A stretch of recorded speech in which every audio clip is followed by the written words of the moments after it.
Il-ftuħ tal-Kunsill Ġenerali tal-Partit Nazzjonalista reġa' kien opportunità oħra li jikxef il-firda li hemm fil-Partit Nazzjonalista. L-eks kap nazzjonalista Simon Busuttil ma kienx preżenti għall-Kunsill Ġenerali.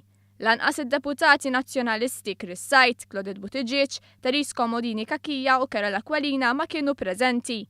Oħrajn bħad deputat nazzjonalista Jason Azzoppardi daħal f'nofs il-Kunsill Ġenerali u għad fuq wara tas-sala. Fil-Kunsill Ġenerali ma naqsux il-botti lejn dawn id-deputati. Bis-Segretarju Ġenerali Clyde Puli ifakkarhom f'minu l-kap tal-partit. U rridu nkunu hemm flimkien.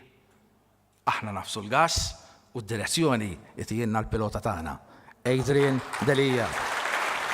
Tkellem ukoll Richard Muscat li ta' stampa tas-sitwazzjoni li hemm fil-Partit Nazzjonalista u appella biex il-partit jingħaqad. Mill-akbar sal-iżgħar nazzjonalist. Naraw wisq insulti għadna, intolleranzi li hemm bżonn li jinqataw darba għal dejjem. Il-Kunsill Ġenerali kien indirizzat mill-Kap Nazzjonalista Adrian Delija f'sessjoni ta' mistoqsijiet ippreparati u rrekordjati minn qabel. Delija kien kritiku fid-diskors tiegħu. 4 snin wara li l-poplu Malti ilu jibbenefika minn traħħis fil-kontijiet tad-dawl, Adrian Delija għajjem dubju dwar dan it-traħħis. L-istess gvern li talab blajta fl-2013 tal-għoli tal-kontijiet tad-dawl u l-ilma qed jaħdimna. Riġa' tkellem kontra l-emendi fil-liġi tal-IVF, emendi li se jwaslu biex aktar persuni li jkollhom problema ta' infertilità jkollhom aktar ċans isiru ġenituri. Ma ninsewx u ma nistħux ngħidu illi aħna partit demokristjan. Ibqgħu għajduha kuljum.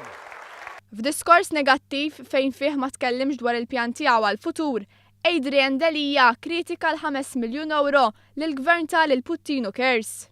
Mhuwiex billi nilabuha tal-Cowboys, mhux billi nkunu msifrin barra minn Malta, insegwu xarabanka x'nafu li għandu udjenza kbira u naqbdu il-fond tal-passaporti u gvern jibgħat ċekk ta' 5 miljuni. Mhux hekk. F'istqarrija l-Partit Laburista qal li mid-diskors ta' Adrian Delija wieħed jiddubita jekk il-Kap Nazzjonalista jgħix f'Malta jew le. Adrian Delija qal il-pensjonijiet molewx li l-għalliema ma rawx titjib fil-kundizzjonijiet u li n-nies ma jinqdewx mis-settur tas-saħħa. Qal ukoll il-Partit Nazzjonalista ma jagħmilx ħsara lil pajjiżna barra minn Malta. Iktar inkwetanti minn hekk reġa' tkellem kontra t-titjib fil-liġi tal-IVF biex aktar familji jkollhom l-ulied. Il-Partit Laburista nnota kif sija jitkellem Adrian Delija m'għamilx proposta konkreta waħda. Bħal ta' qablu fl-aħħar snin, Adrian Delija prova jagħti l-impressjoni li ma noħsux il-kontijiet tal-enerġija. Dan meta b'differenza minn meta kien hemm il-Partit Nazzjonalista fil-Gvern, illum għandna fost l-irħas kontijiet fl-Ewropa. Kontijiet li baqgħu irħas anke waqt li fl-Ewropa kollha qed jiżdiedu t-tariffi. Il-ħadd filgħodu derċar li Delija huwa kap li ma jistax joffri l-bidla għax m'għandux idejat. Għal minn hekk sa issa l-uniċi sinjali li ta' u li saħansitra lest jirreżisti l-bidla. Il-kap tal-Partit Nazzjonalista Adrian Delija qed jinnega l-kisbiet tal-preżent aħseb wara kemm jista' jitkellem dwar il-futur, temm jgħid il-Partit Laburista.